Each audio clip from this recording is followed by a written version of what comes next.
Hello everyone, I am Akash Gaur. Welcome back to Indian medical lecture. Guys बहुत ही ज़्यादा important topic लेकर आया हूँ मैं।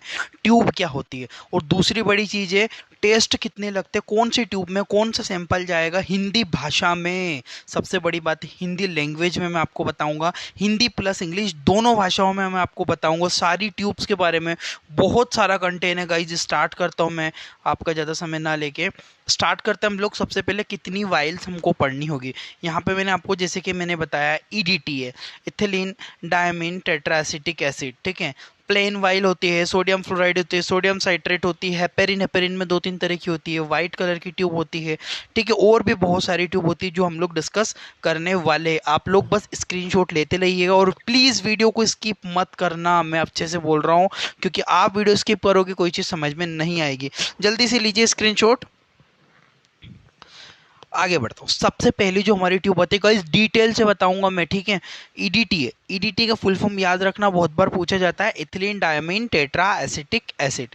ईडीटी ट्यूब जो होती है, ईडीटी ट्यूब का मुख्य रूप से हिमेटोलॉजी लैब के अंदर इस्तेमाल किया जाता है। पहला पॉइंट है, हिमेटोलॉजी जो पैथोलॉजी लैब होती है उसके अंदर मेनली ईडीटी ज़्यादातर रूप से इसका इस्तेमाल करते हैं।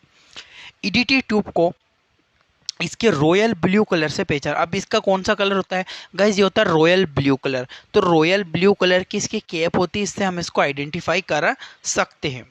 यह ट्यूब में उपस्थित कैल्शियम, इस ट्यूब के अंदर जो होता है कैल्शियम को नष्ट कर देता है। जो एंटीकोआगुलेंट होता है वो कैल्शियम को नष्ट कर देता है, जिससे ब्लड नहीं जमता। ये कौन सी ट्यूब है गाइस? ये होती है आपकी एंटीकोआगुलेंट ट्यूब। एंटीकोआगुलेंट का सिंपल मीनिंग क्या है? एंटीकोआगुलेंट का मतलब होता है गाइस कि इसके अंदर ऐसा एजेंट पाया जाता है जो कि ब्लड को जमने नहीं देता है।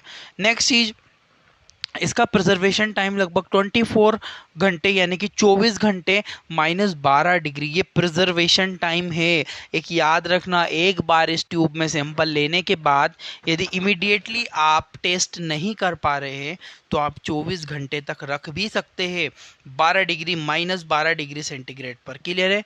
स्क्रीनशॉट लो, फिर इसके टेस्ट के बारे में पढ़ते हैं। अब आते हैं हम लोग कि इसमें कौन कौन से टेस्ट आप परफॉर्म कर सकते हो ईडीटी है। तो सबसे पहला जो ज़्यादातर यूज़ होता है सीबीसी, कंप्लीट ब्लड काउंट। ये सैंपल को ईडीटी ट्यूब में लिया जाता है। इस ट्यूब के अंदर ईडीटी का सैंपल लिया जाता है। इस टेस्ट की सहायता से रक्त में उपस्थित सभी कोशिकाओं की संरचना एवं उसकी संख्या का पता। देखो, स्ट्रक्चर जो है ना, जो सेल्स का जो स्ट्रक्चर का स्टडी करनी है आपको, सेल के बारे में जानना है, कोशिका की कैसी सेल है, आरबीसी कैसी दिख रही है, डब्ल्यूबीसी कैसी दिख रही है, तो उन सेल की स्ट्रक्चर तो पता लगेगा, साथ ही साथ उनकी संख्या यानी कि काउंटिंग भी हम कर पाएंगे इस ट्यूब के सैंपल से।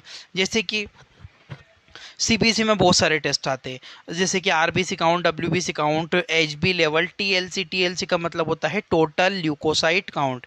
डीएलसी का मतलब होता है डिफरेंट ल्यूको, यानी कि जो न्यूट्रो योस्नो बेसोफिल होती है ना, इनका सारी का, तो ये अलग अलग डिफरेंट होती है। MCV mean corpuscular volume, MCH mean corpuscular haemoglobin, MCHC mean corpuscular haemoglobin concentration, ये सारे टेस्ट सीबीसी के अंदर परफॉर्म किए जाते हैं। और इन सब के टेस्ट हम लोग, कभी आपको एमसीवी स्पेशल लगाना हो, हीमोग्लोबिन का लेवल लगाना हो, तो इसी में लगाएंगे, ठीक है। इसी सैंपल इसी ट्यूब में जाता है, ये चीज़ आप लोग ध्यान रखना। स्क्रीनशॉट लो, आगे बढ़ता हूँ।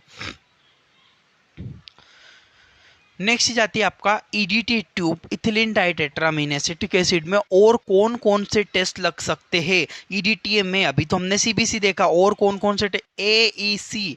एईसी गाइस ये बहुत इंपॉर्टेंट है, याद रखना, absolute eosinophil count. Absolute eosinophil count का मतलब होता है बिल्कुल एक्यूरेटली इओसिनोफिल को गिनना, ठीक है गाइस, तो याद रखना, इंपॉर्टेंट है। जितने भी ब्लड ग्रुप से रिलेटेड टेस्ट होते हैं, A B O, A B R H, blood group system वगैरह, सारे हम लोग ईडीटी ट्यूब के अंदर सैंपल लेके ही ये टेस्ट परफॉर्म करते। नेक्स्ट होता है HbA1c। अब ये है ग्लाइकेटेड हीमोग्लोबिन। HbA1c का फुल फॉर्म ग्लाइकेटेड हीमोग्लोबिन।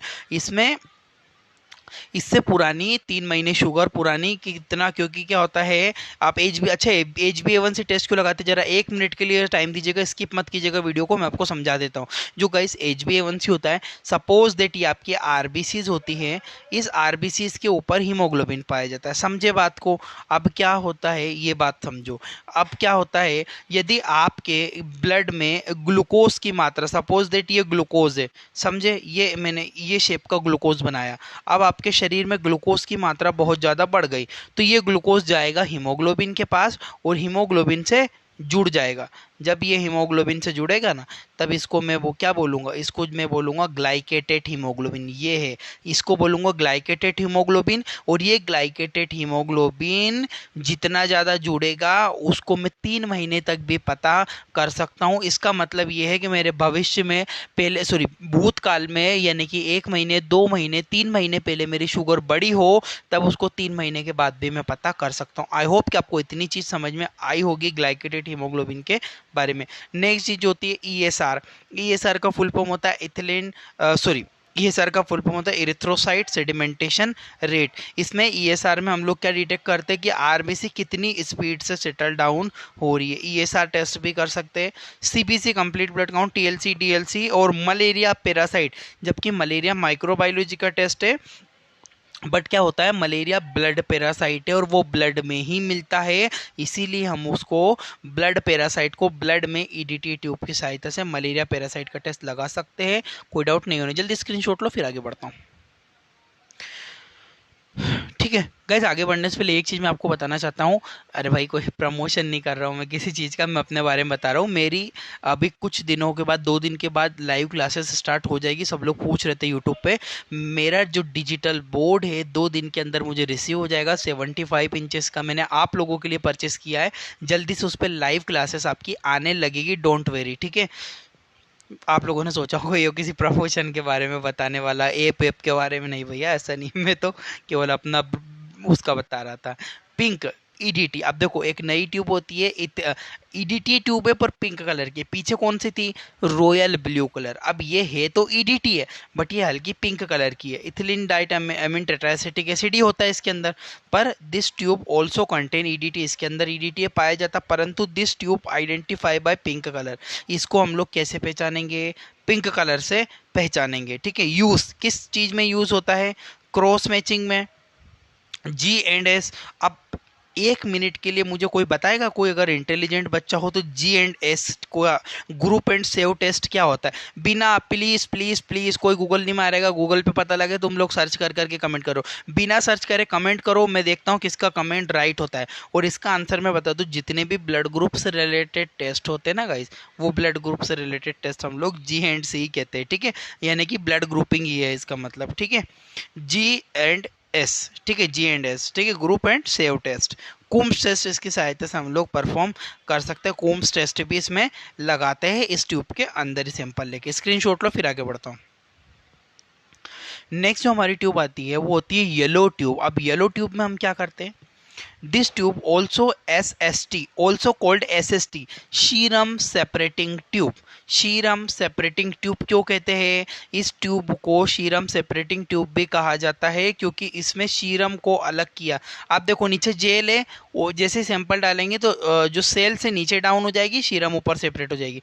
इसीलिए मैं इस ट्यूब को सीरम सेपरेटिंग ट्यूब के नाम से भी जानता हूँ। ये चीज़ आप लोग ध्यान रखना। This tube use all serological test, इस ट्यूब की सहायता से लगभग सभी प्रकार से सीरम से लगने वाले टेस्ट किए जा सकते हैं। जितने भी सीरम से टेस्ट होते हैं ना, सारे टेस्ट, ऑल सीरोलॉजिकल स्टडी। ठीक है, दिस ट्यूब कंटेन, इसके अंदर क्या क्या, ये थोड़ा सा यहाँ पे मिस्टेक हुई है गाइस, इसको प्लीज़ करेक्ट कर लीजिएगा। ठीक है, मेरा बोलने का मतलब है इसमें दो कंपोजिशन पाए जाते हैं। इस जो ट्यूब होती है इसके अंदर 2 कंपोजिशन होते हैं, एक होती है सिलिका पार्टिकल, दूसरा होता है सीरम सेपरेटर। सिलिका पार्टिकल क्या होता है, इसका मुख्य कार्य रक्त को जल्दी जमाना। अब जैसे ही मैंने ब्लड जमा डाला तो ब्लड को क्लोट होने में अपना टाइम लगता है, तो उसको जल्दी, उस क्लोटिंग प्रोसेस को जल्दी बढ़ा देता है सिलिका पार्टिकल। और जो सीरम सेपरेटर है, ये नीचे जो जेल होता है, सीरम सेपरेटिंग जेल कहते हैं इसको, ये इसके अंदर ये ऊपर आ जाता है, इसके ऊपर सीरम और नीचे नीचे सेल आ जाती है। स्क्रीनशॉट ले लो इसका येलो ट्यूब का, फिर आगे बढ़ता हूँ। नेक्स्ट हमारा आता है यूज ऑफ येलो ट्यूब। अब येलो ट्यूब में कौन सा सैंपल जाता है, कौन सा टेस्ट लगता है, इलेक्ट्रोलाइट, सोडियम, पोटेशियम, कैल्शियम और आयरन, तीनों जो होता है इलेक्ट्रोलाइट जो होते हैं हम लोग इसके अंदर लगा सकते हैं। बोन, ठीक है, और बोन प्रोफाइल जो कैल्शियम, PO4 और ALP मतलब alkaline phosphatase test, PO4, calcium वगैरह जितने भी टेस्ट होते हैं सारी चीज़ इससे परफॉर्म कर सकते हैं। ट्यूमर मार्कर, अब ये ट्यूमर मार्कर क्या होता है भैया, PSA प्रोस्टेट स्पेसिफिक एंटीजन, ठीक है। प्रोस्टेट ग्लैंड में इन्फेक्शन हो जाता है, ये जो कैंसर होता है वहाँ पे कैंसर हो जाता है प्रोस्टेट ग्लैंड में, तो पीएसए मार्कर, पीएसए एक प्रोटीन होता है, यदि बढ़ गया तो यानी कि आपको कैंसर हो सकता है। सीईए, ठीक है, सी हो सकता है। CA 125 स्पेशल है गाइज, याद रखना। जो CA 125 होता है ये लगाते हैं किसके लिए, ये टेस्ट लगाते हैं ओवेरी कैंसर के लिए, ठीक है। फीमेल के अंदर जो भी ओवेरी होती है उस ओवेरी में यदि कोई कैंसर हुआ है तो ओवेरी के कैंसर के लिए हम लोग इस टेस्ट को परफॉर्म कर सकते हैं। CA 120 एक होता है CA 90, ठीक है, कैंसर एंटीजन 19 इस टेस्ट को भी कैंसर के लिए डिटेक्ट किया जाता है, ठीक है। स्क्रीनशॉट ले लो। और नीचे टॉक्सिकोलॉजी स्टडी होती है उसके लिए भी इस ट्यूब का यूज़ करते हैं। इम्यूनोलॉजिकल जितने भी सैंपल होते हैं सब इसी में जाते हैं। विटामिन डी और विटामिन B12 का टेस्ट भी इसी ट्यूब के द्वारा लगाया जाता है। जल्दी से इसका स्क्रीनशॉट लो, फिर आगे बढ़ता हूँ। अब आता है हमारा प्लेन वाइल। अब ये प्लेन वाइल यानी कि रेड ट्यूब, इसके अंदर कोई भी एंटीकोगुलेंट नहीं पाया जाता, ठीक है। रेड ट्यूब का इस्तेमाल सभी प्रकार के सीरोलॉजिकल, ऑल सीरोलॉजिकल टेस्ट, अब ये कौन कौन से, LFT liver function test, KFT kidney function test, lipid profile, CRP C reacted protein, G6PD glucose 6 phosphate, vitamin B12, vitamin D, iron profile test, lipid profile test, thyroid profile test, vital test, dengue test, CRP test, prolactin test, lipase test, ठीक है। ये जितने भी test होते हैं सारे इसी tube से। ओ अच्छा, मेरे माइंड में एक आइडिया गाइस, ये जितने भी टेस्ट है ना 100 से भी ज़्यादा, जितने भी ब्लड से रिलेटेड जितने भी टेस्ट होते हैं सारे टेस्ट को डिटेल में क्या ना मैं एक्सप्लेन कर दूं। मैं नेक्स्ट वीडियो जरूर लेके आऊँगा आप लोगों के लिए। B612 वगैरह, B12 वगैरह, ये ग्लूकोज 6 फॉस्फेट, सारे टेस्ट एक साथ पूरी वीडियो में घंटा 1.5 घंटे की वीडियो बना के सब अपलोड कर दूंगा आप लोगों के लिए, ठीक है। इसका स्क्रीनशॉट लो, फिर आगे बढ़ता हूँ। अब आता हमारा सोडियम साइट्रेट। जो नेक्स्ट जो ट्यूब होती है हमारी वो होती है सोडियम साइट्रेट, जो कि लाइट ब्लू कलर की होती है, ठीक है। This tube contain 0.5 ml sodium citrate. इसके अंदर क्या होता है, 0.5 ml सोडियम साइट्रेट होता है। ये इसकी क्वांटिटी याद रखना गाइस, इंपॉर्टेंट है। दिस ट्यूब, नेक्स्ट लाइन है, this tube identify by light blue colour, इसको हल्के ब्लू कलर की द्वारा पहचाना जा सकता है। ये चीज आप लोग ध्यान रखना। This tube can preserve only 1 hour, इस जो ये सॉरी वन मिनट, इस ये ट्यूब है, ठीक है। इस ट्यूब को कितनी देर के लिए, 1 आवर। इसमें केवल सैंपल डालने के बाद 1 घंटे के अंदर आपको टेस्ट लगाना ही पड़ेगा, ठीक है। इसका क्या यूज़ हो सकता है, इसका 2 टेस्ट लगाते गए जिससे, PT और APTT। PT का मतलब होता है प्रोथ्रोम्बिन टाइम, APTT का मतलब होता है एक्टिवेटेड पार्शियल प्रोथ्रोम्बिन टाइम। ये दोनों स्पेसिफिक टेस्ट होते हैं जो कि ब्लड कोगुलेशन रिलेटेड टेस्ट है। इनको इसी ट्यूब में लगाया जाता है, क्वेश्चन बहुत बार एग्जामों में आता भी है। एक होता है कोगुलेशन स्टडी के लिए भी लगाते हैं, डी डाइमर के लिए भी इसका उपयोग करते हैं हम लोग। ये चीज़ आप लोग ध्यान रखना, डी डाइमर टेस्ट वगैरह के लिए। इसका स्क्रीनशॉट लो ब्लू ट्यूब का, फिर आगे बढ़ता हूँ। नेक्स्ट जो हमारी ट्यूब होती है वो होती है सोडियम फ्लोराइड। ग्रे कलर की ट्यूब होती है, ग्रे कलर की ट्यूब होती है sodium fluoride. This tube can identify bye grey colour, इस ट्यूब को ग्रे कलर के द्वारा पहचाना जा सकता है। कौन सी ट्यूब, इस ट्यूब को हम लोग ग्रे कलर से आसानी से पहचान सकते हैं। This tube preserve blood 5 day, ये ट्यूब में लगभग जो ब्लड है 5 दिन तक रख सकते। एक बार इसमें सैंपल ले लिया उसके 5 दिन तक सैंपल इसमें रहेगा, कोई प्रॉब्लम नहीं होती है, तब भी टेस्ट लगा सकते हैं। दिस ट्यूब कंटेंट 2 कंपोनेंट, इसके अंदर 2 कंपोनेंट होते हैं गाइस। कौन कौन से 2 कंपोनेंट होता है, एक होता है सोडियम फ्लोराइड, एक होता है पोटेशियम ऑक्जेलेट। ये जो सोडियम फ्लोराइड होता है ना इसके अंदर, यह एक प्रकार का एंटी ग्लाइकोलाइटिक एजेंट होता है, अर्थात ग्लूकोज की मात्रा कम नहीं होने देता। इसके अंदर क्या होता है, सोडियम फ्लोराइड। ये सोडियम फ्लोराइड का काम क्या है, जो आपने इसमें सैंपल, इसमें जितने भी ग्लूकोज से रिलेटेड जितने भी टेस्ट होते हैं ना सभी इस ट्यूब में लगाते हैं। तो जैसे ही इस ट्यूब में डालेंगे और वो इससे सोडियम फ्लोराइड से मिलेगा, तब इससे मिलकर जो ग्लूकोज की मात्रा कम नहीं होती उतनी रहती है और रिजल्ट भी एक्यूरेट आता है, इसीलिए इसमें शुगर का टेस्ट लगाते हैं, ठीक है गाइस। दूसरा होता है पोटेशियम ऑक्जेलेट, ये एंटीकोगुलेंट होता है जो कि ब्लड को नहीं जमने देता, सिंपल काम है, ठीक है। तो 2 काम दो चीज़ें हैं इसमें, एक होता है सोडियम फ्लोराइड और एक potassium oxalate. Potassium oxalate blood को नहीं जमने देता, और sodium fluoride anti glycolytic agent होता है जो कि आपके ग्लूकोज लेवल को कम नहीं होने देगा। स्क्रीनशॉट ले लो, आगे बढ़ता हूँ। नेक्स्ट हमारे इसके सोडियम फ्लोराइड के क्या क्या यूज़ हैं।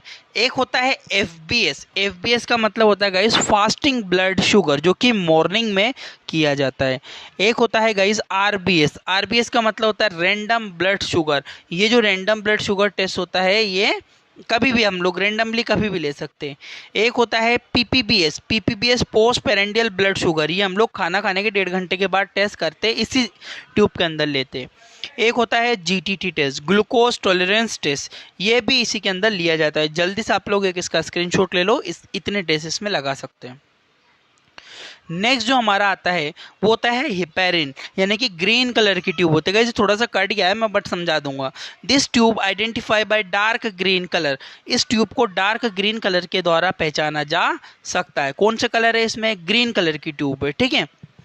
This tube contain sodium heparin. इसके अंदर क्या होता है गाइस, इसके अंदर सोडियम हिपेरिन पाया जाता है। ये चीज़ आप लोग ध्यान रखना, ठीक है। सोडियम हिपेरिन इसी के अंदर होता है।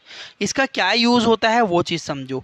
अमोनिया टेस्ट के लिए, इंसुलिन टेस्ट के लिए, इम्यूनोलॉजी टेस्ट के लिए, क्रोमोसोमल स्टडी के लिए, बोन मेरो स्टडी के लिए, इन सभी के लिए हम लोग इसका इस्तेमाल कर सकते हैं। तो ग्रीन टीज टेस्ट ट्यूब हिपेरिन ट्यूब है, जो कि हिपेरिन क्या होता है? नेचुरल एंटीकोगुलेंट, हमारे ब्लड के अंदर होता है, नेचुरली बनता है वो, ठीक है। इसका स्क्रीनशॉट लो, फिर आगे बढ़ता हूँ मैं। अब जो हमारी नेक्स्ट ट्यूब आती है वो होती है सोडियम साइट्रेट ओनली। पहले सोडियम साइट, अब ओनली साइट्रेट वाली ट्यूब है, ठीक है।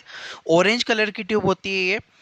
देखो इसमें this tube identify bye orange colour. अब इस ट्यूब को कैसे पहचानोगे आप लोग? इस ट्यूब को ऑरेंज कलर के द्वारा आसानी से पहचान सकते हो, ठीक है। इसका ऑरेंज कलर की केप होती है, ऑरेंज कलर से आप आसानी से इसको पहचान सकते हो, ठीक है। This tube contain citrate. इसके अंदर क्या पाया जाता है? इसके अंदर सिंपली साइट्रेट पाया जाता है, ठीक है।